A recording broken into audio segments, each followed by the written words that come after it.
Bonjour à tous, bienvenue dans cette nouvelle vidéo consacrée au MH370. On va poursuivre ici pour comprendre ce qui a pu advenir du MH370 dans les derniers instants. Cette vidéo fait suite à celle déjà publiée sur ma chaîne concernant les données Inmarsat. Je vous invite donc à aller la voir d'abord pour mieux comprendre comment on est arrivé au 7e arc. On va dans un premier temps étudier plus en détail le dernier ping, car, comme vous le verrez, celui-ci contient des renseignements importants qui ont été peu expliqués par les médias. On abordera ensuite le scénario officiel de la chute de l'avion et vous constaterez qu'il y a certainement des choses à nuancer, surtout quand nous aborderons l'étude des débris et des rapports associés. Le dernier ping, c'est-à-dire le 7e arc. Je ne vais pas rentrer à nouveau dans les explications des BTO et des BFO, j'y ai d'ailleurs consacré une vidéo complète sur ce sujet, donc je vous renvoie sur ma chaîne là-dessus. Ce dernier ping est capital pour comprendre pourquoi on cherche le long de ce 7e arc.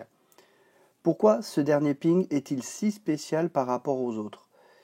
Alors, à l'exception du premier ping lors de la reconnexion du SATCOM, lorsque l'avion était encore dans le détroit de Malacca, tous les autres pings sont des logon interrogation, c'est-à-dire qu'environ toutes les heures, le satellite interroge le MH370 pour savoir s'il est toujours connecté au réseau. L'avion répond ainsi à 5 reprises, ce qui a permis d'obtenir les arcs 2 à 6. Mais environ 10 minutes après le 6e ping, le SATCOM de l'avion envoie une demande de reconnexion. Pourquoi l'avion fait-il cela alors qu'il était toujours connecté seulement environ 10 minutes avant? Il faut se plonger dans la logique du système électrique de l'avion pour avoir des éléments de réponse. Si le SATCOM se reconnecte automatiquement au réseau, c'est que la liaison a été perdue dans ce laps de temps. Et le plus probable est une perte brutale de l'alimentation. Et lorsque celle-ci est restaurée, le SATCOM se réinitialise et se reconnecte sans intervention manuelle. Exactement ce qu'il s'est passé lors du premier ping. Mais dans le premier ping, comme je l'ai expliqué dans mes précédentes vidéos, on suspecte davantage un acte volontaire de rétablissement électrique. Pour ce dernier ping, on suspecte autre chose, car l'heure correspond de façon relativement proche à la fin d'autonomie en carburant de l'avion. On sait, d'après les derniers relevés à CARS reçus, que le moteur droit consommait plus que le gauche. Par conséquent, c'est le moteur droit qui a forcément lâché en premier. L'avion a donc continué à voler quelques minutes sur le moteur gauche qui a ensuite lâché à son tour. On sait également que le SATCOM est alimenté électriquement par l'IDG du moteur gauche, c'est-à-dire le générateur qui est branché sur le moteur gauche. Donc il est resté alimenté jusqu'à ce que le moteur gauche s'arrête. Lorsque le deuxième moteur s'éteint, c'est-à-dire le moteur gauche, son régime baisse jusqu'à atteindre un seuil où le bus électrique n'est plus alimenté. Le fait qu'aucun des bus principaux droit et gauche ne soit alimenté déclenche une sécurité à bord du Boeing 777. Immédiatement, l'avion passe sur batterie, mais celle-ci était insuffisante pour alimenter le SATCOM. Mais la batterie va faire deux choses. Elle va démarrer l'APU et déployer la RAT. La RAT, ou Ram Air Turbine, est une petite éolienne qui permet d'assurer une alimentation électrique et hydraulique minimaliste pour piloter l'avion qui, rappelons-le, est un avion à commande de vol électrique. Sans électricité, impossible de le piloter. Mais c'est l'APU qui va nous intéresser ici. Le démarrage va prendre environ 1 minute 30 avant que l'APU n'atteigne sa vitesse optimale de fonctionnement et qu'il puisse être connecté au réseau électrique afin d'alimenter à nouveau certains bus. Pas tous, puisqu'il ne peut pas alimenter tout l'avion. Certains me diront, mais l'APU fonctionne avec du carburant. Or l'avion est en panne sèche et il n'y a plus assez de carburant pour faire fonctionner l'APU. Bien, pas tout à fait.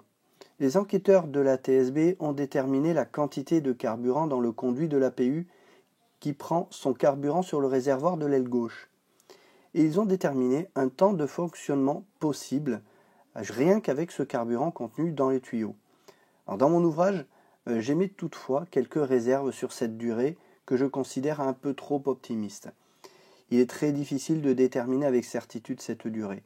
Mais une chose est sûre, l'APU a pu démarrer. Une fois l'APU disponible et l'alimentation électrique restaurée, Le bus électrique sur lequel est relié le SATCOM fait justement partie des équipements alimentés. Voilà pourquoi le SATCOM a pu redémarrer et se reconnecter. Quand on connaît le fonctionnement électrique que je viens de vous expliquer de manière relativement simple, je ne suis pas rentré dans le détail, on comprend l'importance de ce dernier ping. L'avion est visiblement en train de planer et par conséquent, la distance qu'il a pu parcourir est forcément limitée dès cet instant. Mais surtout, à l'heure de la reconnexion, on sait que cela fait déjà plus de 1 minute 30 que l'avion plane déjà, puisqu'il faut remonter à l'heure du démarrage de l'APU et non prendre l'heure de reconnexion du SATCOM. Mais si on veut aller plus loin et qu'on regarde les messages de connexion du log Inmarsat qui a été publié, on se rend compte que la connexion est incomplète. Je ne vais pas rentrer dans ces détails techniques, je vous explique juste ça. On aurait dû en avoir d'autres. La question que l'on se pose alors est pourquoi la connexion n'a pas été jusqu'au bout. Il y a deux possibilités. Soit l'APU n'a pas fonctionné suffisamment longtemps, soit le LMS, qui est l'Electric Load Management System, c'est le système qui gère la charge électrique de l'avion et qui dispatche en quelque sorte l'alimentation dans les différents équipements. Il fait une priorité entre les différents équipements en quelque sorte. Eh bien, le LMS a potentiellement isolé le SATCOM pour alimenter des équipements plus essentiels et moins gourmands.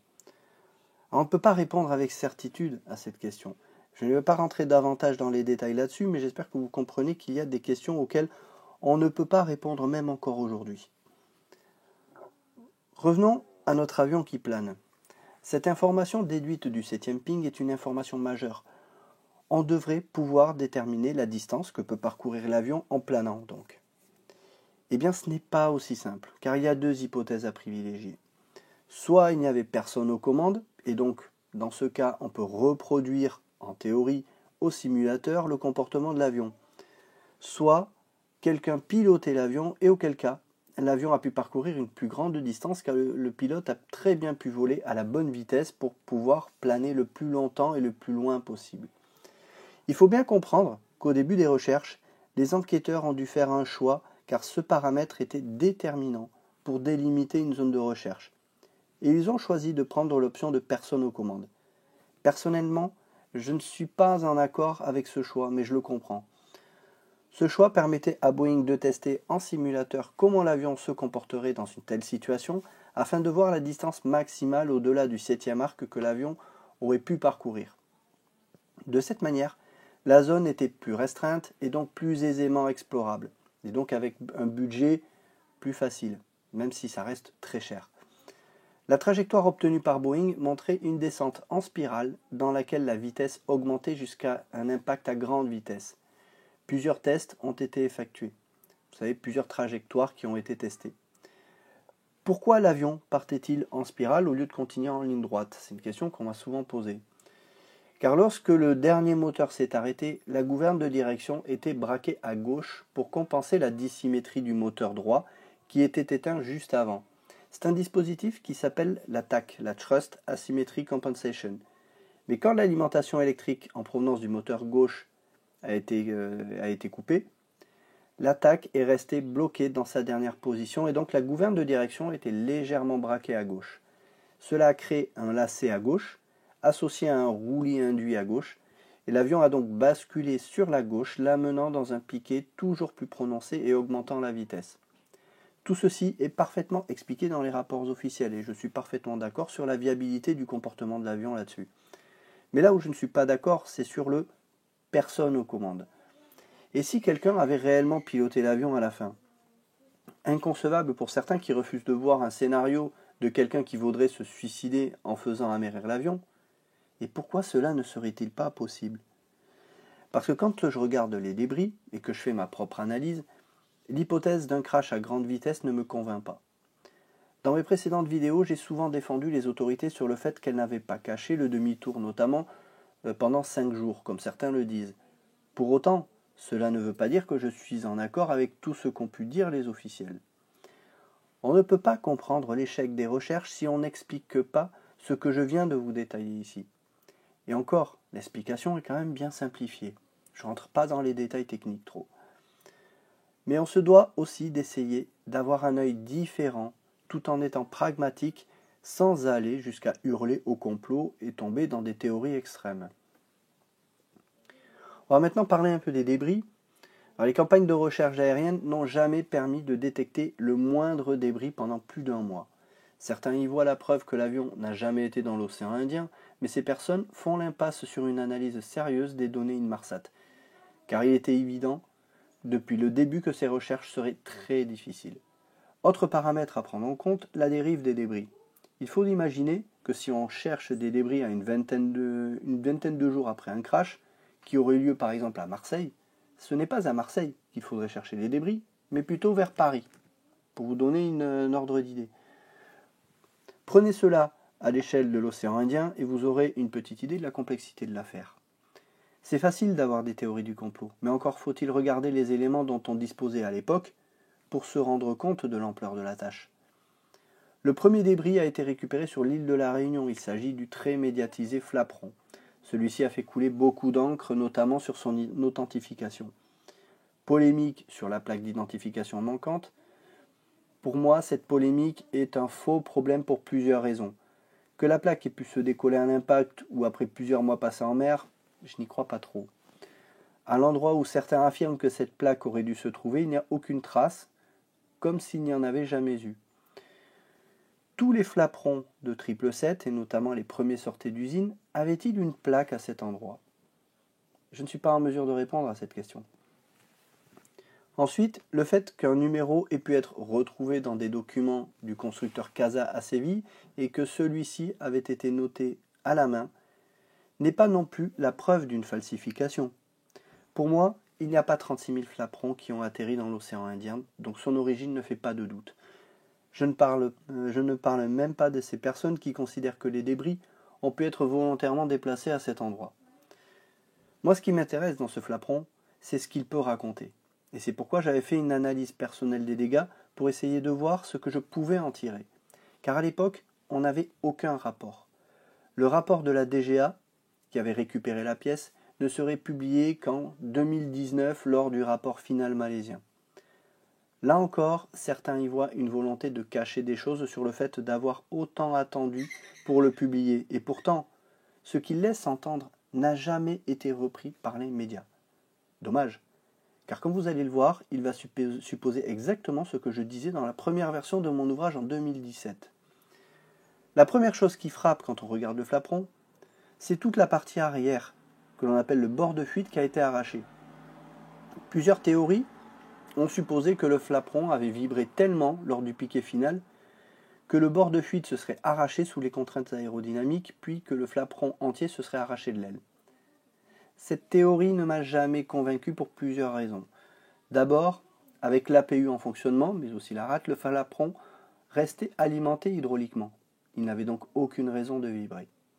Et ensuite, si le bord de fuite s'était arraché avec le flaperon toujours accroché à l'aile de l'avion, les contraintes auraient ensuite diminué. Je ne vois pas pourquoi il se serait arraché dans un deuxième temps, si ce n'est à l'impact, mais dans ce cas, d'autres dégâts auraient dû être observés sur la partie avant, et ce n'est pas le cas, comme on va le voir après. La théorie officielle de l'impact à grande vitesse peine à me convaincre quand je regarde le flaperon. Lors d'un impact à grande vitesse, il faut s'imaginer comment l'avion impacte l'eau. Tout l'arrière de l'avion va venir s'enfoncer sur l'avant. L'énergie cinétique serait telle que l'avion serait pulvérisé. Comment expliquer l'état aussi impeccable du flaperon sur la partie avant? L'avant du flaperon se serait encastré dans l'aile. D'autant plus avec personne aux commandes, puisque le flaperon aurait été parfaitement aligné dans le prolongement de l'aile. Ce n'est pas du tout ce que l'on observe sur le flaperon, dont l'avant, c'est-à-dire le bord d'attaque, est étonnamment intact. Si on regarde les supports des actionnaires du flaperon, ils sont manquants. Ils ont été arrachés. Et c'est bien qu'il y avait une action de traction de l'aile qui continuait à avancer, alors que le flaperon semblait être tiré vers l'arrière. Qu'est-ce qui peut bien tirer vers l'arrière le flaperon alors que l'aile, et donc l'avion, continue à avancer? Mais il n'y a pas 36 000 solutions. La surface de l'eau, bien entendu. À aucun moment, on observerait de tels dégâts sur la partie arrière sans dégâts sur la partie avant dans un impact à grande vitesse. Par contre, dans le cas d'un amérissage où le flaperon serait en position basse, cela serait beaucoup plus probable. C'est ce que je disais dans la première version de mon ouvrage, et il se trouve que le rapport de la DGA propose en conclusion cette piste. Et je ne suis pas le seul à suggérer cela. Larry Vance, dans son livre en 2020, donne une explication encore plus détaillée de ces dégâts. Ou encore Patrick Blely dans son livre en 2022. Pourquoi les enquêteurs ne font-ils pas la même analyse ? Eh bien parce qu'ils ont retrouvé plus tard un morceau du volet situé juste à côté du flaperon. Et ils se sont aperçus qu'il y avait un impact commun entre les deux pièces. Et cet impact, selon eux, ne peut avoir lieu qu'avec les volets rentrés. Pour eux, c'est la preuve que les volets n'ont pas été sortis. Il faut dire que le rapport tel qu'il est expliqué, il est convaincant. Il est tout à fait viable. Donc les arguments sont intéressants, mais ils ne permettent en aucun cas d'expliquer les dégâts du flaperon. C'est que les dégâts sur le bord de fuite ne donnent absolument aucune explication on n'a aucune explication dans les rapports de la TSB là-dessus. Donc il y a quelque chose qui ne colle pas, selon moi. Et justement, Larry Vance donne une explication de cet impact commun qui pourrait parfaitement avoir eu lieu avec les volets baissés. Qui croire donc ? La TSB ou Larry Vance ? Personnellement, je trouve l'analyse de Larry Vance très détaillée et parfaitement crédible. On ne peut donc pas totalement l'écarter. Mais le flaperon n'est pas le seul débris qui me laisse dubitatif sur l'impact à grande vitesse. Prenons le débris de la trappe de train avant qui a été retrouvée. Cette pièce a été identifiée et localisée sur l'avion. On sait que dans le cas d'un amérissage, le dessous de l'avion frotte avec la surface de l'eau. Quand on regarde cette pièce, on voit qu'il y a des arrangements dans le sens du déplacement de l'avion, ce qui montre que l'avion a continué à avancer tout en frottant l'eau. Impossible d'avoir cela avec un impact à grande vitesse où la partie avant de l'avion aurait été pulvérisée sous l'effet de l'énergie cinétique. Autre débris, le débris intérieur avant de la cabine. Souvent présenté comme la preuve de l'impact à grande vitesse, il n'est pas aussi évident d'en tirer une telle conclusion.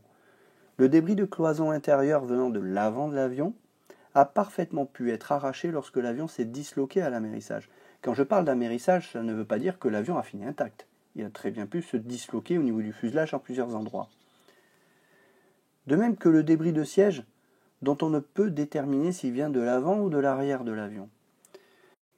Et il y a d'autres débris qui posent question, comme ces morceaux de cône de protection des actionneurs des gouvernes, et également d'autres pièces qui sont en lien avec les parties arrière des ailes, et notamment les gouvernes, ainsi que le stabilisateur horizontal qui est situé à l'arrière. Donc on a typiquement des morceaux de pièces qui sont les premières à entrer en contact avec l'eau dans le cas d'un amérissage, ce qui est assez troublant.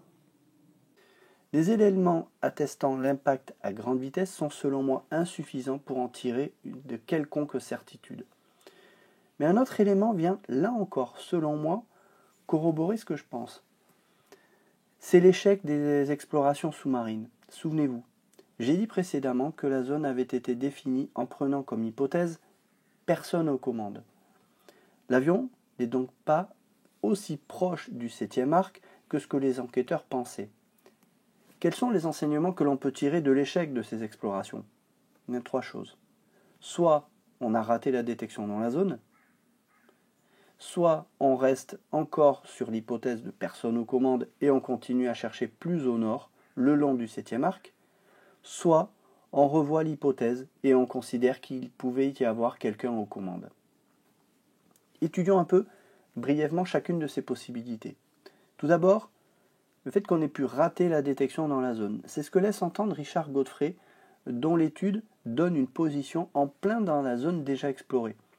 Alors, Geoscience Australia a revu les données d'Hugo Phoenix, c'est le navire qui avait scanné la région, et n'a rien trouvé qui puisse laisser supposer qu'ils aient pu manquer l'épave. Personnellement, et vu que j'avais longuement étudié les capacités et performances des matériels sonars déployés, je considère que si l'avion était là, il aurait été détecté. Il faut savoir que certaines pièces d'avion, comme les trains d'atterrissage ou les pièces de moteur, qui sont souvent des pièces métalliques, sont des pièces qui ont une réflectivité au sonar très élevée. Par conséquent, on aurait dû avoir des points très brillants qui ressortaient franchement par rapport au fond marin. Il est impossible de passer à côté compte tenu de la technique utilisée lors de l'exploration. Le sonar était suffisamment proche du fond marin pour avoir un écho fiable. Donc cette piste ne me paraît pas intéressante. Je vous renvoie vers mes vidéos sur Richard Godfrey pour plus de précision sur son étude et ce que j'en pense. Deuxième possibilité, on reste dans l'hypothèse de toujours personne aux commandes et on continue à chercher plus au nord le long du 7e arc. Je ne suis pas partisan de cette possibilité car selon moi, cela signifierait que l'avion aurait volé beaucoup plus bas et plus lentement entre les arcs et cela dépasserait l'autonomie en carburant de l'avion pour bon nombre de trajectoires. Alors Capsio avait suggéré de chercher vers les îles Christmas, mais je n'ai jamais été très convaincu par leur trajectoire. La troisième possibilité, on revoit l'hypothèse et on considère qu'il pouvait y avoir quelqu'un aux commandes. C'est cette possibilité qui a, selon moi, le plus de potentiel. Notamment quand on regarde les débris avec un œil différent, comme je vous l'ai montré dans cette vidéo. C'est aussi ce que je dis depuis le début. Pendant la première heure de la disparition, on a quelqu'un qui est aux commandes. C'est indéniable. Pourquoi ne serait-ce pas le cas à la fin ? Je ferai remarquer que ce qu'ont dit les autorités malaisiennes dans les premières semaines de la disparition allait justement dans ce sens. Ils ont dit un acte délibéré de quelqu'un à bord de l'avion. Je suis toujours étonné de voir comment certains journalistes critiquent les autorités malaisiennes, mais se gardent bien de dire quand celles-ci ont dit des choses sensées. Si on fait cette hypothèse, il faut aller chercher plus au sud de la zone explorée, mais pas nécessairement beaucoup plus loin. On a scanné jusqu'à environ 40 nautiques, ça fait à peu près 70-75 km, au-delà du 7e arc. Selon moi, il faudrait étendre jusqu'à 70 nautiques, dans un premier temps. Mais il ne faut pas explorer au nord, c'est-à-dire à l'intérieur du cercle, comme ils veulent le faire lors de la prochaine campagne. C'est une perte de temps, selon moi. Ça ne sert à rien de chercher à l'intérieur de l'arc. Entre le 6e et le 7e arc, on constate que l'avion vole vers le sud. Donc, il faut considérer qu'il a continué dans cette direction. Il n'y a aucune raison qu'il ait pu virer à 180 degrés. En conclusion, voilà pourquoi j'essaie de faire comprendre qu'il faut revoir la zone de recherche en modifiant certains critères. Le but n'est pas de critiquer les autorités sans fondement. On a le droit de ne pas être d'accord avec les hypothèses prises par les enquêteurs à l'époque, mais il faut néanmoins comprendre pourquoi ils ont fait ces choix à l'époque, et non s'embarquer dans des polémiques de complot qui n'apportent rien et qui refusent de faire l'effort de comprendre un minimum les aspects techniques. Dire que des infos sont fausses, trafiquées ou manipulées, sans faire le moindre effort de les comprendre, c'est un raccourci bien trop facile. C'est pourquoi j'essaie de faire cet effort de pédagogie dans mes vidéos pour que vous ayez une vision plus juste, mais aussi plus de recul sur les choses. Bien entendu, il y a plein de détails techniques que je n'ai pas abordés ici. Il est difficile de parler de tout dans une vidéo. Toutes ces infos sont regroupées dans plusieurs dizaines de rapports. On entend souvent dire que les autorités n'ont pas assez communiqué. Peut-être que l'aspect pédagogique envers le grand public, qui n'est pas familier de tout ça, n'a pas été parfait, il faut le reconnaître. Et envers les journalistes non plus, qui n'ont pas les compétences aéronautiques aussi. Cela a laissé une brèche dont certains en ont profité pour s'engouffrer dedans et faire du buzz sur des théories plus que discutables. Mais il faut avouer une chose. Jamais dans un accident d'avion autant de rapports n'avaient été publiés. Des conférences de presse journalières pendant 1 mois, puis hebdomadaires, des rapports journaliers de l'ATSB australien, avec des points presse sur les recherches aériennes, les moyens déployés, les zones explorées, au jour le jour, de nombreux rapports techniques de l'ATSB, que l'on aurait voulu parfois un peu plus complets concernant l'analyse des débris, mais ils ont au moins le mérite d'exister. Des rapports de rétro-dérive des débris, des rapports d'Inmarsat, de la DGA française, d'experts en crustacés pour l'analyse des coquillages sur le flaperon. Bref, si vous voulez vous plonger dedans, tous ces rapports sont publics et disponibles pour la plupart sur le site malaisien dédié au MH370. Bien entendu, beaucoup de rapports ne sont pas sur ce site et cela nécessitera une recherche sur le net. Mais Je vous assure, tout se retrouve. Donc on ne peut pas dire que l'information a été totalement cachée. On peut avoir une interprétation différente, mais il faut l'argumenter, comme je le fais ici, et non simplement dire « ils ont menti ». Les derniers instants du MH370 restent un mystère. Seules les boîtes noires apporteront plus de réponses, mais pas toutes les réponses. Encore faut-il réussir à trouver l'épave. J'espère que cette vidéo vous aura plu et vous aura surtout permis d'avoir une vision plus juste de ce que l'on qualifie de faits et de ce que l'on considère comme étant des hypothèses. N'hésitez pas à la liker et je vous dis à très bientôt.